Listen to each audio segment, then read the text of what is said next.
자, 사랑하는 여러분, 여러분들에게 있어서 예수님의 부활은 무엇입니까? 지난 한 주간 우리들은 참으로 깊고도 특별한 영적 여정을 지나왔습니다. 우리들은 지난 한 주간을 고난 주간으로 보내면서 거룩한 멈춤이라는 그 주제 아래 특별 새벽 기도회를 가졌습니다.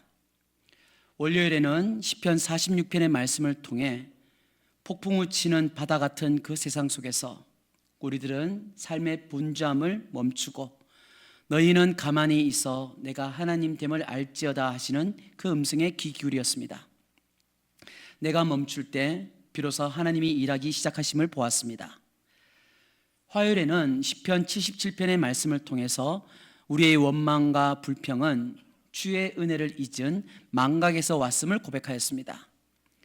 그러면서 깊은 밤 잠 못 이루는 고통 속에서도 우리들을 인도하신 그 옛적 기사들을 기억하며 눈물을 닦았습니다.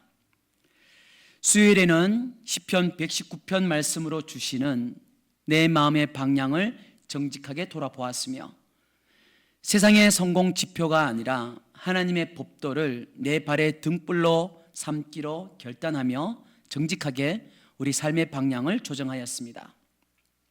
목요일에는 잠언 16장을 통해서 나의 계획이 아무리 치밀할지라도 그 걸음을 인도하시는 분은 여호와이심을 인정하면서 우리의 고집을 꺾고 순종의 걸음을 떼는 훈련을 하자며 은혜를 나누었었죠. 그리고 금요일 새벽에는 로마서 5장의 말씀을 통해 십자가 위에서 확증된 하나님의 사랑에 가슴을 적셨으며 마침내 금요 영성 기도의 시간에는 로마서 8장의 말씀을 붙들고서 현재의 고난 너머에 있는 영광의 소망을 우리들은 함께 바라보았습니다. 이처럼 우리들은 지난 한 주간 거룩한 멈춤이라는 이 주제를 가지고서 십자가 앞에서 철저히 발걸음을 멈췄습니다. 우리들의 생각을 줄였고 나의 통제권을 내려놓았으며 무거운 침묵 속에서 주님의 고난을 묵상하였습니다. 그러나 여러분, 성경은 이 위대한 영적 여정의 끝을 결코 정지 상태로 남겨두지 않습니다. 고난 주간의 멈춤과 침묵은 끝내 다시 걷기 위한 멈춤이요 다시 살기 위한 침묵이었습니다. 그리고 오늘 이 빈 무덤의 아침 부활주일은 우리들에게 강력하게 선포합니다. 십자가는 신앙의 종착지가 아니라 변화된 삶으로 나아가는 출발선이다. 오늘 로마서와 히브리서 말씀을 통해 무덤의 정적 속에 머물지 않고 부활의 생명으로 다시 걷기 시작하는 변화된 삶의 자리로 나아가는 우리 모두가 되기를 주님의 이름으로 축복합니다.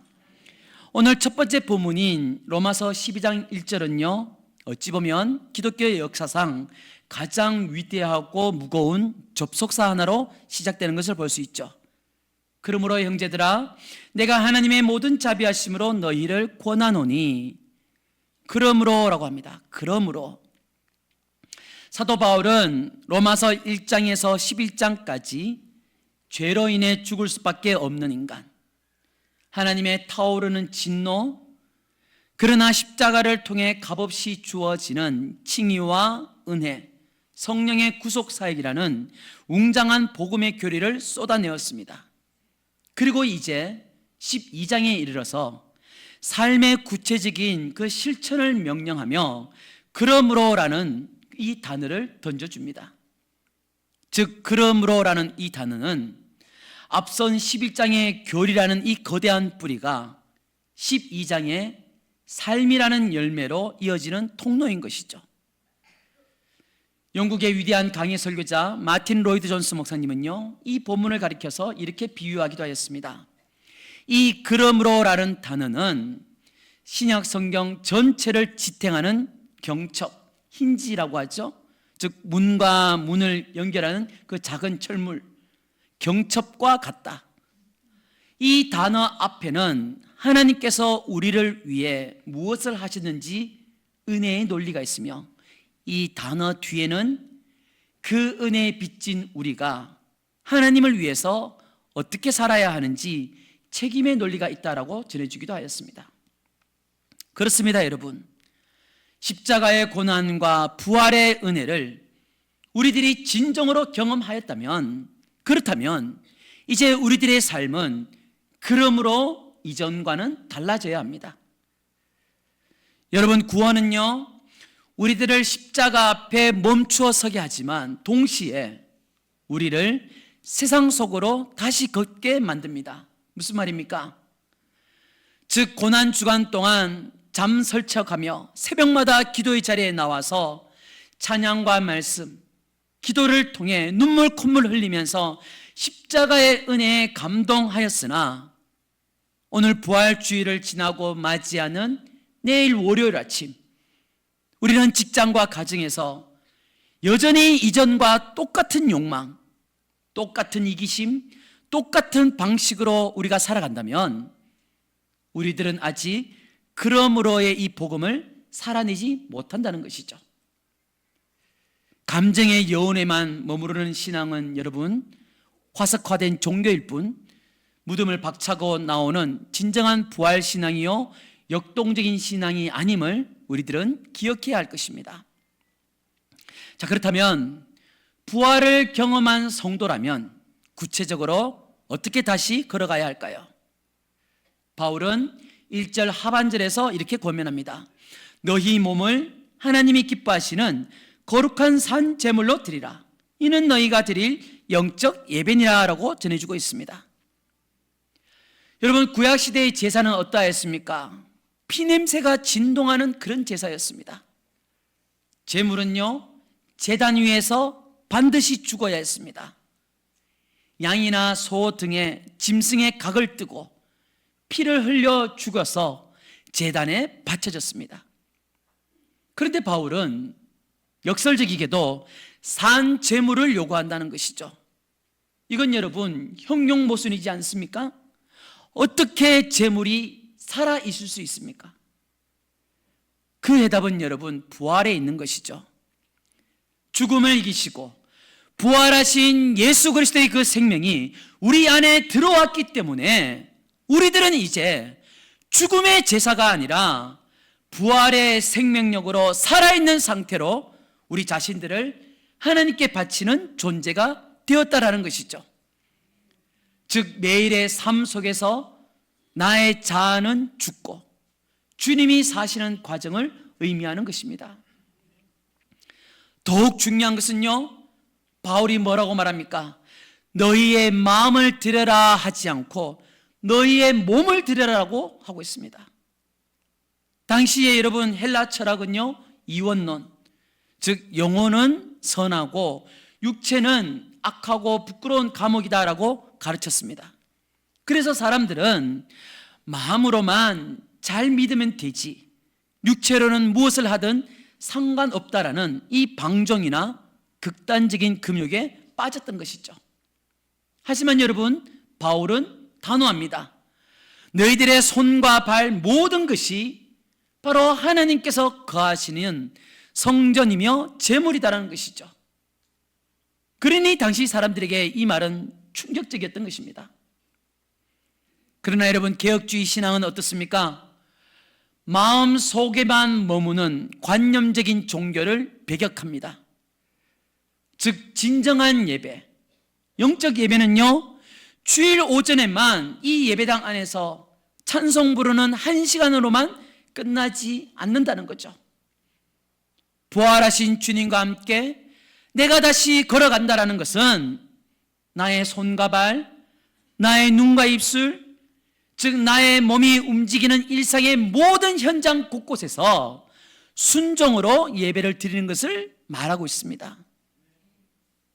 즉 누군가를 깎아내리고 비방하려던 나의 입술을 꾹 깨물고 축복의 말을 전해주는 것, 조금 더 편하고 쉽게 이득을 취할 수 있는 그 유혹 앞에서 땀 흘려 정직하게 일하는 그 손을 선택하는 것, 도저히 용서할 수 없던 사람에게 내 발로 찾아가 화해의 손을 내미는 것, 이처럼 여러분 땀냄새 나고 피눈물 나는 그 삶의 투쟁, 이 작고 느린 걸음걸음들이 바로 하나님께서 가장 기뻐 받으시는 향기로운 산 제물이라는 것이죠. 즉 주일날 1시간의 화려한 찬양만이 아니라 평일 167시간 동안 나의 몸으로 써내려가는 그 신앙 고백이 바로 진정한 예배요, 하나님께서 보시기에 합당한 영적 예배라는 것입니다. 하지만 여러분, 이 거친 세상 속에서, 광야 같은 현실 속에서 우리들이 부활의 생명으로 다시 걷는다는 것이 말처럼 쉽습니까? 절대 쉽지 않습니다. 다시 걷는 길에는요, 쥐레처럼 수많은 유혹이 깔려져 있지 않습니까? 또 옛 무덤의 습관으로 자꾸만 우리들을 끌어당기지 않습니까? 그래서 바울은 2절에서 강력한 경고와 대안을 제시해 주는 거죠. 너희는 이 세대를 본받지 말고 오직 마음을 새롭게 함으로 변화를 받아라고 말씀합니다. 먼저 이 세대를 본받지 말아라. 여러분, 본받다라는 말은요, 어떠한 틀 속에 부어지다라는 의미를 담고 있는 말이죠. 즉 이 세대는 어떻습니까? 하나님 없는 세속적 가치관, 즉 돈과 권력과 쾌락을 신으로 숭배하는 거대한 주물 틀과 같습니다. 그래서 많은 사람들은 세상이 그 짜놓은 그 틀 속에 우리들을 자꾸만 억지로 밀어넣으려고 하지 않습니까? 또한 나에게 그러하다 할지라도 우리들은 또 어떻습니까? 어떠한 반응도 없이, 아무런 감정도 없이 내가 어떠한 주물틀에 들어간다 할지라도 우리 스스로를 가만히 내버려 둔다는 것이죠. 즉 우리들은 자꾸만 남들과 똑같이 살지 않으면 뒤처질 것만 같은 그런 불안한 마음들, 세상이 제시하는 안전한 길로 묻어가려고 하는 그 편안함의 유혹들을 우리들은 날마다 받고 있다는 것입니다. 그러나 바울은 어떻습니까? 겉모습만 바꾸는 그런 신용을 하지 말고 오직 마음을 새롭게 함으로써 변화를 받으라라고 명령을 하고 있습니다. 이 변화라는 헬라어 메타모포라는 것은요, 애벌레가 허물을 벗고 화려한 나비로 변태하는 것을 의미하는 말인 거죠. 즉 단순히 겉옷을 갈아입는 그러한 수준이 아니라 본질과 존재 자체가 완전히 다른 존재로 바뀌는 것을 말해주고 있습니다. 여러분, 이 변화는요, 단숨에 완성되는 것이 아니에요. 서서히, 그러나 분명하고 끈기 있게 진행되는 것입니다. 그러하기에 여러분, 완벽주의의 함정에 빠지지 마시기 바랍니다. 하나님은 우리가 한 번에 또는 지금 당장 완벽한 성자가 되기를 요구하시지 않습니다. 하나님께서 보시는 것은요, 우리들의 방향이라는 거죠. 내가 비록 넘어지고 흔들리더라도 내 마음의 지향점이 여전히 이 세대의 욕망을 향하고 있는 것인지, 아니면 나를 부르신 부활의 주님을 향하고 있는지를 보신다라는 것이죠. 그렇기 때문에 여러분, 우리가 인생을 살아가다가 넘어질 때가 있죠.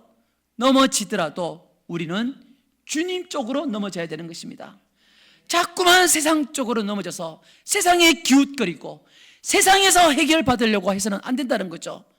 여러분, 그곳에는 답이 없는 곳이에요. 우리는 넘어져도 주님 쪽으로 넘어져야 됩니다. 그리고서는 다시 일어나서 믿음으로 한 걸음 한 걸음 전진해 가야 된다는 것이죠. 자, 이렇게 마음이 새로워져 변화의 길을 걷고자 하는 사람은 이제 세상 속에서 어떻게 살아갑니까? 2절 하반절에서 말씀해 주고 있죠. 하나님의 선하시고 기뻐하시고 온전하신 뜻이 무엇인지 분별하도록 하라라고 우리들에게 당부하고 있습니다. 여러분, 다시 걷는 삶은 정해진 철길을 따라 맹목적으로 달리는 기차가 아니에요.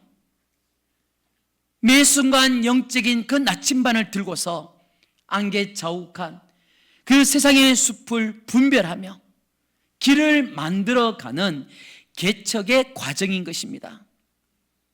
무엇이 하나님을 기쁘시게 할 수 있을까? 어떠한 것이 하나님 나라의 가치에 부합한 것일까? 혹시 이것이 나를 다시 옛 자아의 무덤으로 끌어당기는 일은 아닐까? 이런 예리한 영적 감각은 오직 고난주간의 십자가 침묵과 부활의 생명을 깊이 경험한 사람만이 가질 수 있는 것이죠. 제가 어느 날 TV를 보다가 이 답답한 현실 속에서 변화를 갈망하는 그 주인공들이 해방클럽이라는 것을 만들고 3가지 원칙을 세우는 것을 보았습니다. 그 3가지 원칙은 이러하였습니다. 첫째, 조언하지 않는다. 둘째, 위로하지 않는다. 셋째, 그저 솔직하게 나눈다. 여러분, 이처럼 세상에서 제시하고 있는 해방은요, 그저 자기 마음을 솔직하게 털어놓는 수준에 머무르고 맙니다. 그러나 우리 그리스도인들의 참된 해방, 부활의 해방은 다르죠. 우리를 죄의 억압과 죽음의 공포에서 진짜 해방시켜 주는 것은요, 내 마음대로 이 땅을 살아가는 것이 아니라 하나님의 뜻을 분별하고 그 뜻에 순종하는 것입니다. 그 안에서 우리는 참된 자유와 해방을 누릴 수 있다는 것이죠. 그 좁은 길이 가장 자유로운 길임을 아는 것이 바로 여러분 분별의 축복인 것입니다. 자, 이제 로마서를 넘어서 오늘 2번째 본문인 히브리서 12장으로 우리가 눈을 돌려보면요, 초대교회 당시에는 예수님을 믿는다는 그 이유 하나만으로 엄청난 핍박과 고난을 받던 성도들이 있었던 거죠. 그들은 십자가의 은혜와 부활의 소망으로 새롭게 걷기 시작했는데, 그러나 정작 그들이 살아가고 있는 그 현실의 고통이 너무 험난해서, 너무 고통스러워서 모든 삶을 그냥 포기하고 신앙도 포기하고 다시 유대교로, 다시 옛 삶으로 돌아가려는 사람들이 생겨났다는 거죠. 예수님의 제자들도 그러하지 않습니까? 십자가 사건 이후에 그들은 두려움에 빠진 채 다시 갈릴리 바다로 그물을 던지러 돌아갔습니다. 그 지치고 그 흔들리는 성도들을 향해서 1절 말씀을 통해 히브리서 기자는 천둥 같은 소리로 외칩니다. 우리 함께 같이 읽어보겠습니다. 이러므로 우리에게 구름같이 둘러싼 허다한 증인들이 있으니 모든 무거운 것과 얽매기 쉬운 죄를 벗어버리고 인내로서 우리 앞에 당면한 경주를 하며. 아멘. 사랑하는 여러분, 우리들은 이 길을 혼자 걷는 것이 아니에요. 구약의 믿음의 선진들, 또 수많은 순교자들, 그리고 우리보다 먼저 믿음의 길을 완주한 허다한 증인들이 구름대처럼 경기장 스탠드에 둘러앉아서 우리들의 이름을 부르면서 환호하며 응원해주고 있다는 것이죠. 누구누구야, 조금만 더 힘내, 조금만 더 가면 영광을 우리 누릴 수 있을 거야, 그렇게 응원해주고 있다는 거죠. 여러분, 야구 경기나 축구 경기를 볼 때마다 우리는 그것을 느끼지 않습니까? 대한민국 그러죠? 또는 1번 타자, 2번 타자 나오면 어떻습니까? 차은직 홈런 짝짝짝짝, 오, 저만 압니까? 그런 걸 우리가 보잖아요. 여러분, 그런 거 볼 때에 아이고 오늘 관중 많이 왔네, 그렇게 느끼는 게 아니라, 그렇지, 우리가 믿음의 그 경기장에서 열심히 분투하고 달려가고 있을 때에 수많은 증인들이, 허다한 증인들이 빼곡하게 들이찬 채 우리 이름을 불러주면서 환호해주고 있다는 거죠. 응원해주고 있다는 거죠. 그곳에서는 여러분 1등으로 달리는 사람이 상을 받는 것이 아니라 끝까지 완주하는 사람이 상을 받는 것입니다. 포기하지 말라고, 넘어져도 괜찮으니까 다시 일어나라고 우리에게 환호성을 불러주고 있다는 거죠. 그러므로 여러분, 우리들은 다시 또 걸어가야 합니다. 어떻게 걸어야 합니까? 나를 짓누르는 염려의 무게, 못된 고집, 얽매기 쉬운 죄의 족쇄들을 벗어던지고 인내라는 근육으로 우리는 경주를 해야 되는 것이죠. 칼빈주의의 성도의 견인이라는 그 교리처럼 하나님께서 시작하신 구원은 결코 실패하지 않기에 여러분, 우리들은 포기하지 않고 끝까지 달릴 수 있습니다. 그리고 이 다시 걷는 경주를 완주하게 하는 가장 핵심적인 비결을 2절에서 알려주고 있죠. 우리 다시 한번 2절을 한 목소리로 읽어보겠습니다. 믿음의 주여 또 온전하게 하시는 이인 예수를 바라보자. 그는 그 앞에 있는 기쁨을 위하여 십자가를 참으사 부끄러움을 개의치 아니하시더니 하나님 보좌 우편에 앉으셨느니라. 아멘. 누구를 바라보자고요? 예수를 바라보자. 예수 그리스도를 바라보자. 여러분, 헬라어 원어의 뉘앙스는 어떤 의미가 담겨졌느냐? 다른 모든 것에서 우리의 시선을 다 거두어서 오직 한 분 예수 그리스도에게만 시선을 고정시켜라, 그런 뜻입니다. 여러분, 우리 예수님께서는 어떻게 그 십자가의 그 끔찍한 고난과 침묵을 견디셨습니까? 우리가 방금 읽은 말씀에서 알려주고 있죠. 그 앞에 있는 기쁨, 그 앞에 놓여진 기쁨, 즉 우리들이 구원받아 하나님의 자녀가 될 그 영광스러운 부활의 아침을 주님께서는 내다보셨기 때문에, 그 앞에 있는 영광스러운 기쁨을 주님은 보셨기 때문에 우리 예수님께서는 십자가의 수치를 전혀 개의치 않으시고 기꺼이 감당하셨던 것입니다.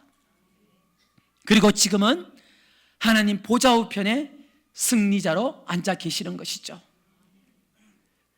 사랑하는 여러분, 우리들이 흔들릴 때, 우리가 삶 속에서 무너져 버릴 때, 다시 옛날의 편안한 그 무덤 속으로 돌아가고 싶을 때마다 이 십자가를 참으시고 부활하신 예수님을 우리는 바라보아야 합니다.